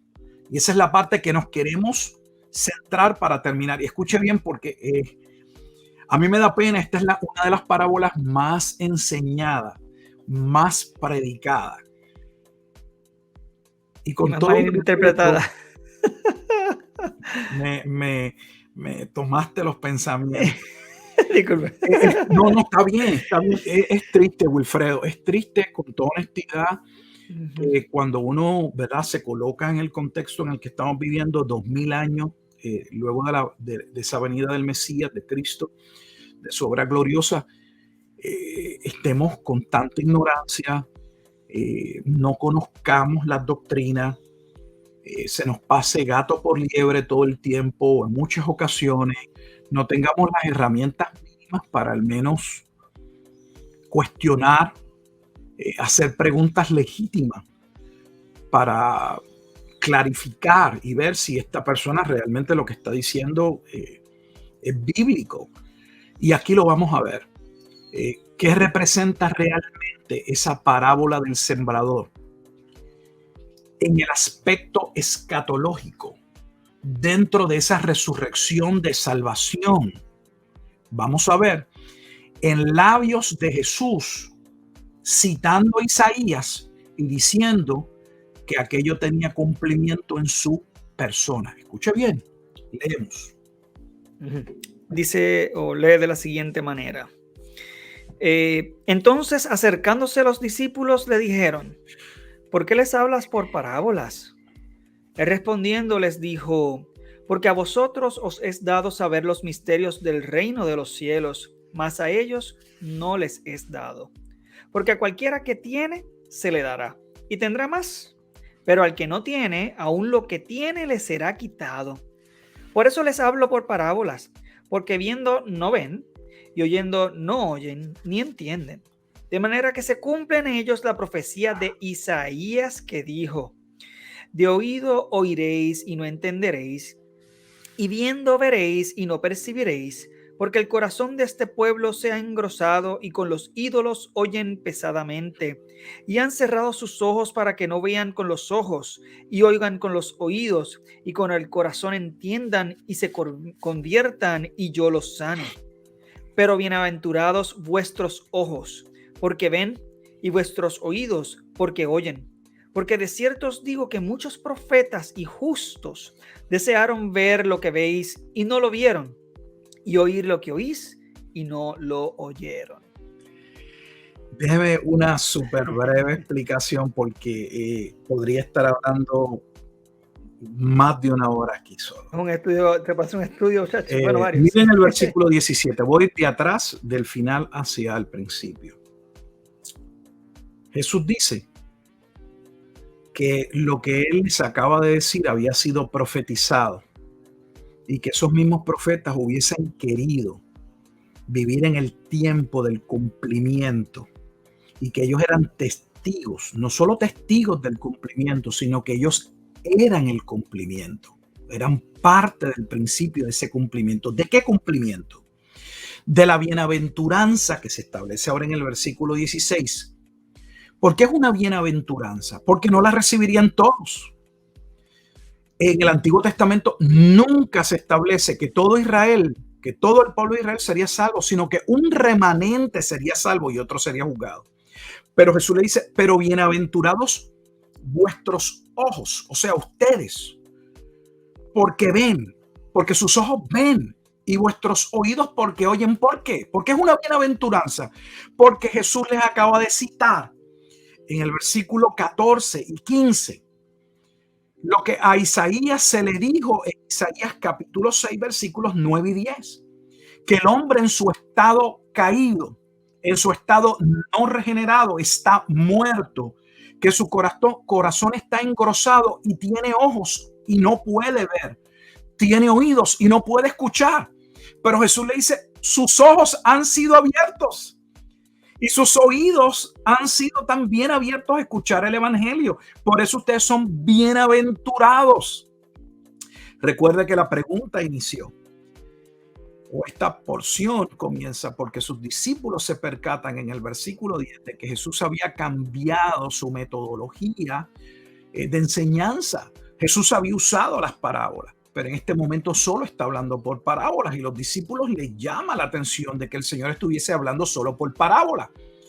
Y les preguntan, Señor, ¿por qué solo hablas por parábolas? Déjeme aprovechar la coyuntura para decir que en la mayoría de las iglesias, y me parece que yo lo enseñé en su momento dado, porque muchas de estas cosas fueron las que uno escuchó y repitió, que la razón por la que Jesús hizo uso de las parábolas es que porque las parábolas son ilustraciones y si podemos ilustrar bien el evangelio, las personas van a estar capacitadas para poder entenderlo. No, las personas no están capacitadas porque usted le presente 1000 ilustraciones.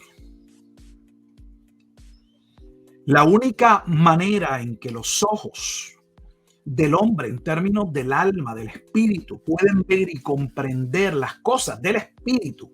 Primera de Corintios 2, 14 al 16. Es decir, Dios interviene porque hombre natural, Primera de Corintios 2, 14, no puede percibir, no puede entender las cosas que son del espíritu porque se han de discernir espiritualmente.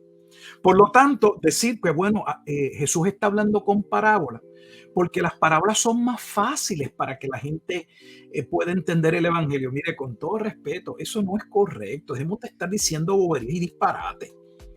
Eso no es correcto. Jesús no le está diciendo es que yo le estoy hablando con ilustraciones para hacérselo sencillo y que crean. No, Jesús le está diciendo todo lo contrario. Las parábolas son parte del juicio porque no importa cómo les hable, cómo lo ilustre. Los que tienen un corazón engrosado no van a poder ver ni escuchar. Pero bienaventurados ustedes, los que Dios les ha dado ojos para ver y oídos para escuchar. Entonces, Jesús le está diciendo a sus discípulos que ellos eran el cumplimiento de aquel nuevo pacto. Y si ellos tenían ojos para ver y oídos para escuchar, era porque se había cumplido en ellos. Dios los había llamado para salvación en Cristo. En otras palabras, ellos eran parte de ese nuevo remanente, de esa nueva congregación, de esa iglesia.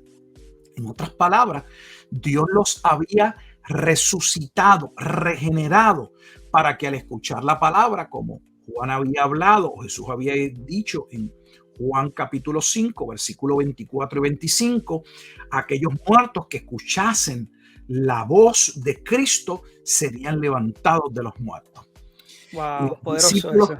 No, es que es maravilloso. Entonces, ahora entendemos, y esta es la explicación. Si no se entiende esta parte, no se puede entender la explicación de la parábola. Porque para poder entender por qué al final se habla de un corazón bueno que recibe la parábola, claramente no es porque existan corazones buenos, porque no hay ningún hombre bueno.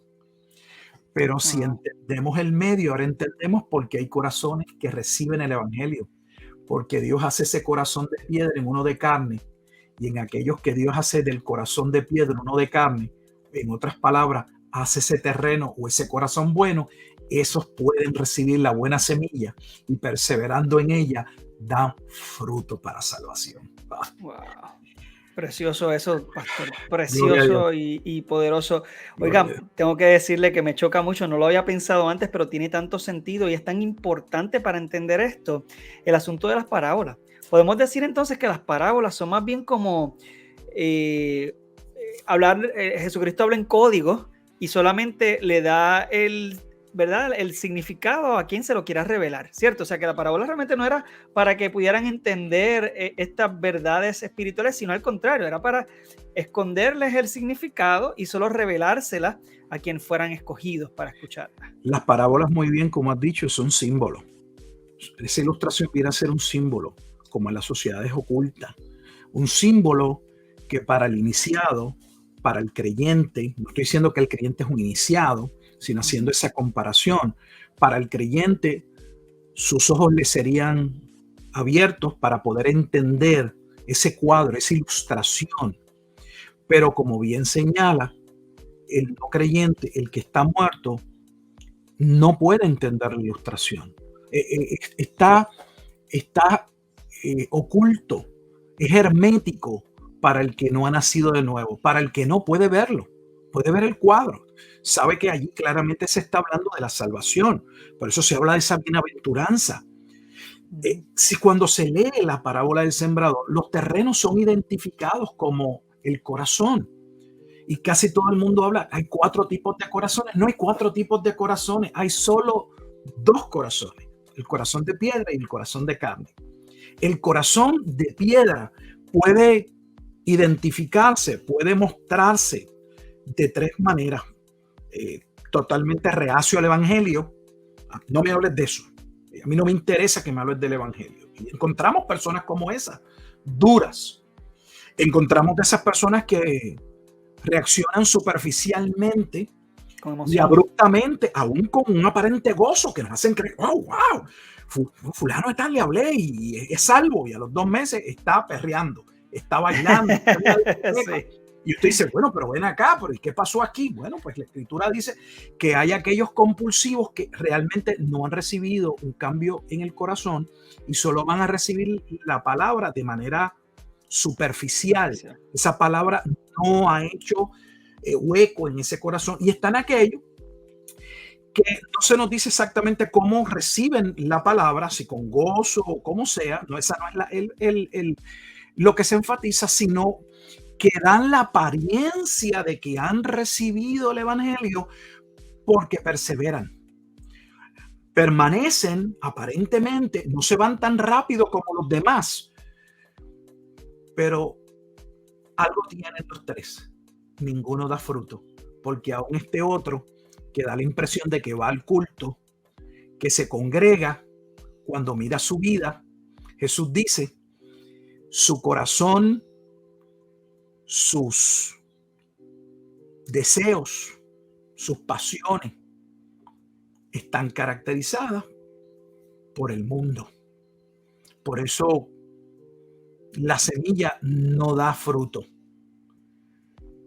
O sea, y solo en la parábola se acentúa, se marca, se señala que hay un solo terreno, que es el corazón bueno, que recibe esa palabra y que dan frutos de diferentes maneras, y no significa que los que dan poco se queden siempre dando poco, pero podemos ver los que nos dan fruto al 100 por 1, al 60 por 1, al 30 por 1, unos al 30, al 60 o al 100.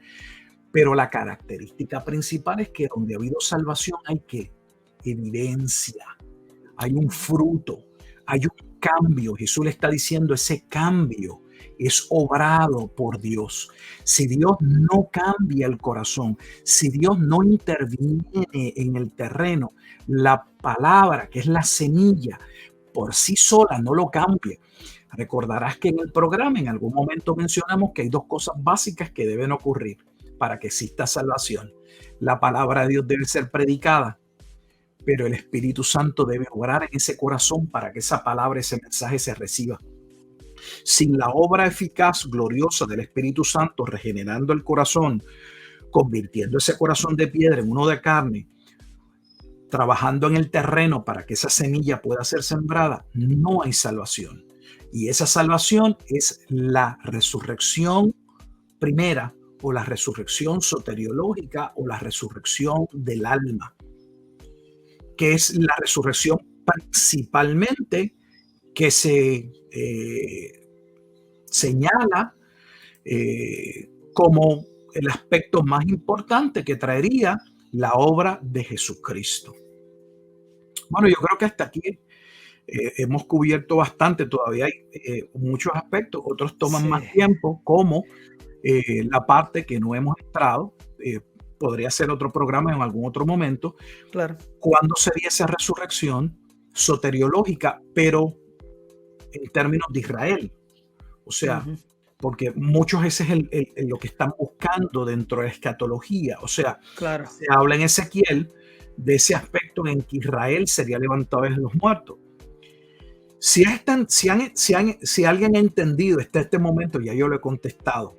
Sí, claro, claro. Porque ahora mismo acabamos de decir que los discípulos que son judíos en el primer siglo eran parte del cumplimiento de esa promesa. O sea, no hay que esperar algo final, pero Hay Claro, personas que claro. no necesariamente lo entienden. Lo Aquí pueden hay un ver. versículo específico y no lo pueden ver porque hay cosas que no son explícitas, pero están implícitas en lo que se dice. Lo que no puede uno hacer es colocar algo en un pasaje que no está. O sea, algo implícito es algo que aunque no está en el pasaje, sí se desprende de la temática y de lo que se viene hablando. O sea, no es un invento, no es algo forzado. Ujú. Lo digo porque hay personas que hablan de que hay cosas que no son explícitas, pero son implícitas y es falso. No están haciendo, no están implícitas. Es una eisegesis. Están Ujú. colocándole algo al pasaje que el Que no pasaje no está ahí. dice. No Pastor, estamos hablando. tengo Sí, una pregunta del tema, seguro. que con esto cerramos, ¿verdad? ¿Se puede decir entonces que es incorrecto decir que en el momento que una persona muere va al cielo o va al infierno? O sea, lo que se diría es que la persona iría directamente al momento de juicio en todo caso, ¿cierto? No, Ok, no. eso es lo que Cuando el, quisiera saber. cuando el creyente o el inconverso muere, la Biblia no coloca específicamente, con todo eso hay una discusión y un debate, Ujú. específicamente dónde va el no creyente. O sea, dónde está ese lugar donde ese hombre ya está condenado, pero vamos a verlo de esta manera. Es como cuando alguien lo hayan culpable de un delito, lo envían a la cárcel, pero solo están esperando el momento en que se dicte la sentencia, el momento completo para decir vas a estar tantos años en la cárcel. Ese hombre que muere sin Cristo es culpable, está condenado, pero está esperando ese momento del juicio, entiéndase el juicio ante el gran trono blanco, donde se le mostrará o se le señalará todos sus pecados para condenación. La Biblia da más detalles, si se quiere, de dónde va el creyente cuando muere, porque directamente la Escritura establece que va a morar con el Señor. Por ejemplo, claramente en Apocalipsis, allí en el capítulo 20, estuvimos hablando de que aquellos que murieron en Cristo estuvieron reinando con Él durante el periodo milenial. Jesús no había llegado nuevamente a la tierra en términos de la No. segunda venida, pero ellos están en la presencia de Dios. Esos son aquellos mismos santos que en el capítulo 6, cuando se abre el quinto sello, son aquellos que claman por justicia y dicen, Señor, ¿hasta cuándo? No vengas nuestra sangre de aquellos que nos persiguen. Ellos están en la presencia de Dios, no están en un lugar intermedio. De hecho, eh, esa es otra doctrina bien difundida, errónea en la iglesia, de que los que mueren van a un estado intermedio. Teológicamente se habla de un estado intermedio, pero no de un estado intermedio tipo purgatorio, sino de un estado intermedio cuando teológicamente en las confesiones de fe, Westminster, Segunda Confesión de Londres Bautista, 1689, Ujú. se habla del estado intermedio de los santos. Por ejemplo, lo que se está hablando es de que los santos están en la presencia de Dios cuando mueren, van al cielo, aguardando esa etapa final de la segunda venida, donde recibirán ese cuerpo glorificado y donde las confesiones claramente dan a entender o se presume que ese estado va a ser en la tierra, ¿ve? Pero están en la presencia de Dios, están en la presencia de Dios. No hay tal cosa como almas en descanso, que es lo habitual, y eso es de una mala interpretación, principalmente de Primera Tesalonicenses, capítulo 4, versículos 13 al 17, porque ya que allí dice que se levantarán de entre los muertos, la manera entonces en que se ha interpretado, algunos lo han interpretado, es que bueno, si están entre los muertos y están en descanso, pues la alma está en un reposo, el hombre muere y entra en una etapa de sueño, donde él no se levanta sino hasta el juicio final. O están aquellos que postulan, no, que inmediatamente el hombre muere, da cuentas a Dios y ese es el juicio. Pero no, el juicio del gran trono blanco se establece como el juicio realmente de todos los hombres en esa resurrección general en la segunda venida de Jesucristo y no antes. Eso puede ser parte para otro programa. Como lo que hablamos de la resurrección de Israel, cuando acontece esa resurrección general, si es que queremos entrar en más detalle. ¿Estamos? Eso es lo que estamos viendo, el Wilfredo.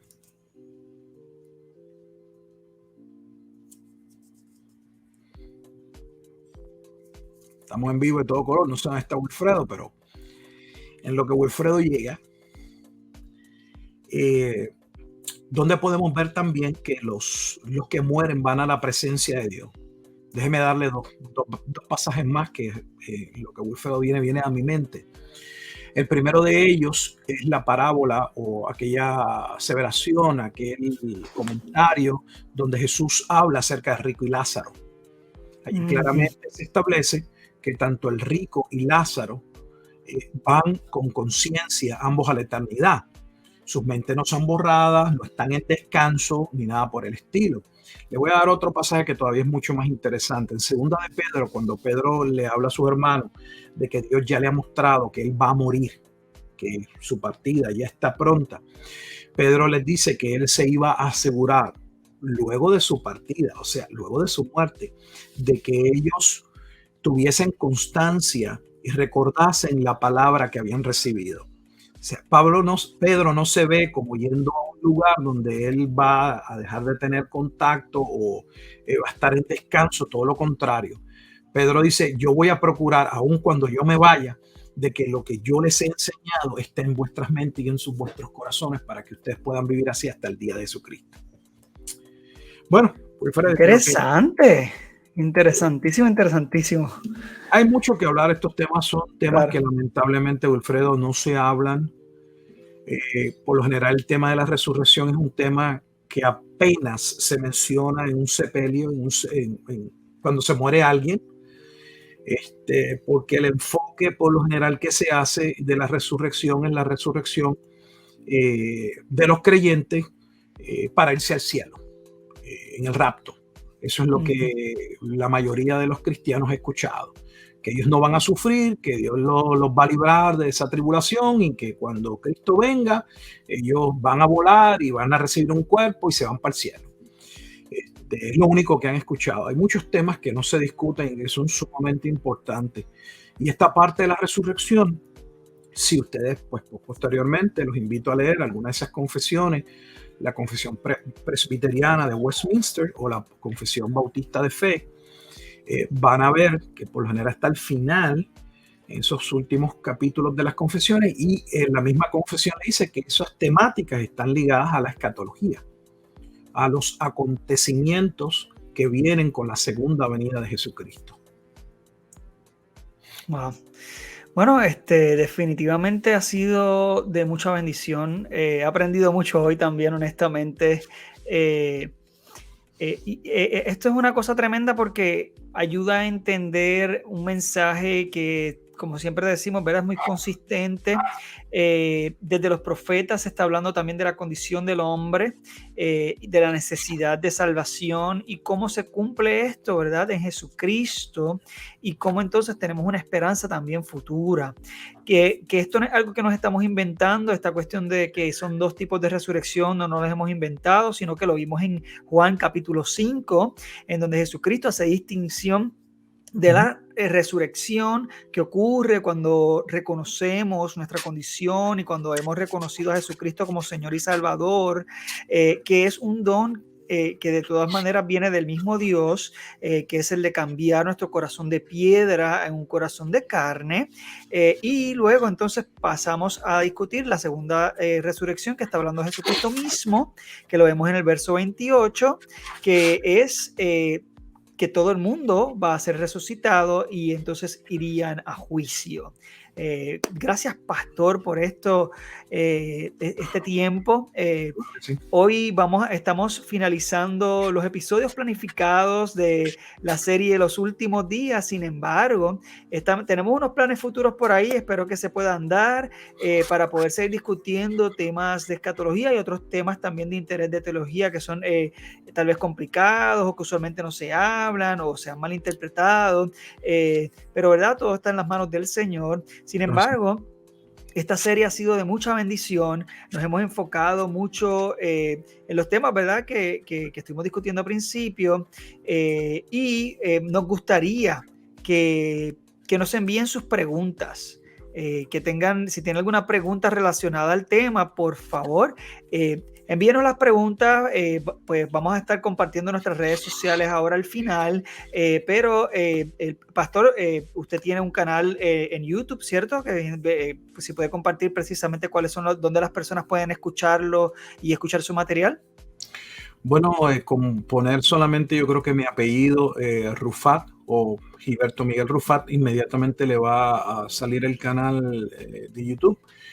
Y también entonces tenemos los audios, los colocamos en Spotify, Apple Podcasts, iVoox, entre otros. Así que hay diferentes plataformas para poder escuchar los mensajes, tanto las predicaciones como los estudios. De hecho, acabamos de terminar ayer, que me gocé muchísimo dando ese estudio, el profeta Isaías. Ayer terminé el capítulo 66 capítulos, los cubrimos completos.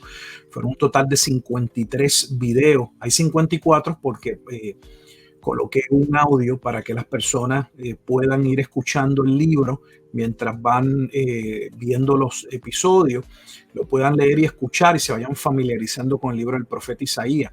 Así que cada una de nuestras enseñanzas están ahí sobre, no sé si 400 y tantos episodios en audio. Ahí está el libro de Daniel completo, este libro de Apocalipsis son 50 y tantos enseñanzas. De Mateo, de Mateo son, no sé, estuve como 2 años en Mateo, son como 100 y pico en Mateo, y eso que no están todas, porque algunas se extraviaron en un momento dado. Pues tuvimos problemas con el canal, nos cerraron un canal y se perdieron un sinnúmero de material. Pero bueno, y también pues si gustan, pueden ir a Amazon. Hemos también escrito unos diferentes libros, aunque muchas personas me conocen por el área de la escatología, es porque todavía pues estoy en me encuentro en mi faceta final de mi grado doctoral, y entonces pues esto es lo que tengo ahora mismito a la mano, lo que estoy trabajando y lo que voy compartiendo, pero eso no significa que no tengo otros libros de material teológico. Claro que sí. Y son libros muy interesantes. Les invitamos a que vayan a Amazon y busquen los libros del pastor Gilberto Miguel Rufat. Ahí va a encontrar un sinnúmero de libros nuevamente sumamente interesantes, comentario bíblico de Efesios, puede ver diferentes también libros de escatología también. Y nada, hay muchísimo material. Los libros son muy fáciles de leer, lo digo, ¿verdad? Porque los he leído, son muy buenos. Además de que son libros muy bíblicos, están muy bien explicados. Y la verdad es que uno aprende muchísimo, muchísimo. Así que yo los recomiendo con los ojos cerrados. Vaya a Amazon, busque al pastor Gilberto Miguel Rufat y va a ser bendecido con estos libros. Entonces me puede buscar en mis redes sociales, en Facebook como Iglesia Podcast, igualmente en Instagram, Iglesia Podcast, ¿verdad? En YouTube, el canal de YouTube sería E-Glesia, Glesia, ese es mi canal de YouTube. Y puedes seguir a Michael Cerezos en Instagram, Ortopraxis Podcast, en el canal de Michael Cerezo en YouTube. Y así en las plataformas principales de podcast nos puede buscar tanto en Instagram, en Spotify, en Apple Podcast, etcétera.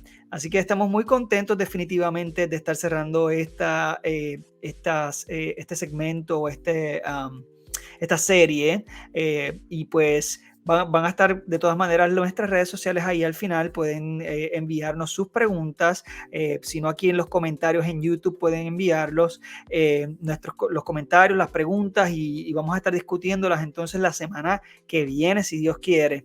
Espero que esto haya sido de bendición para su vida, como lo ha sido para mí, pastor. Si usted quiere dar una leve despedida.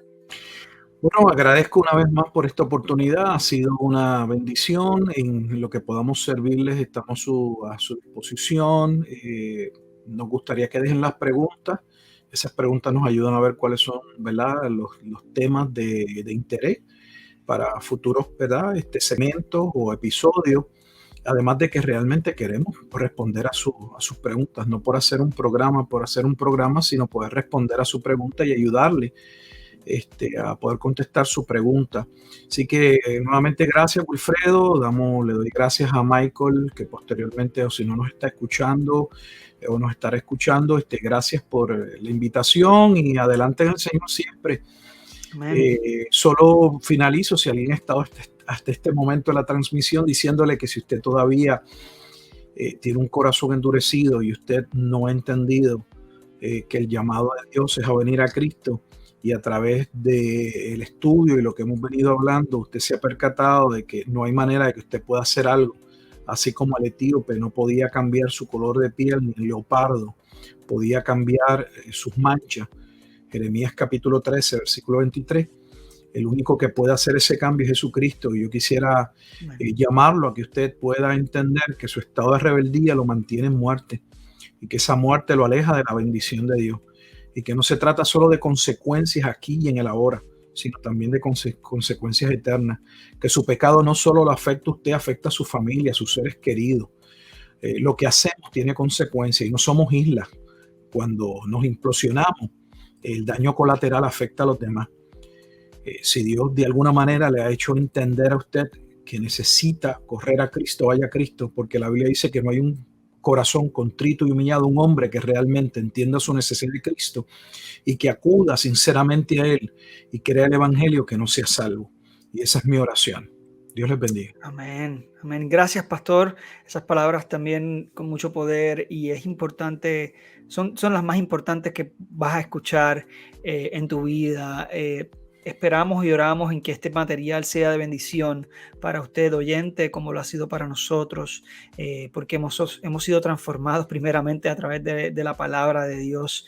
Le agradecemos nuevamente al pastor por siempre estar aquí con nosotros en esta serie, compartir su conocimiento, compartir lo que usted también, lo que ha surgido a raíz de su estudio personal, y aquí seguimos aprendiendo, seguimos conectando, estamos muy contentos definitivamente con esta serie. Extrañamos a nuestro amigo Michael hoy, sin embargo esperamos tenerlo pronto y verdaderamente mandamos un saludito por ahí. Gracias por escucharnos, gracias por estar hasta aquí con nosotros. Dios le bendiga y que tengan una semana bendecida.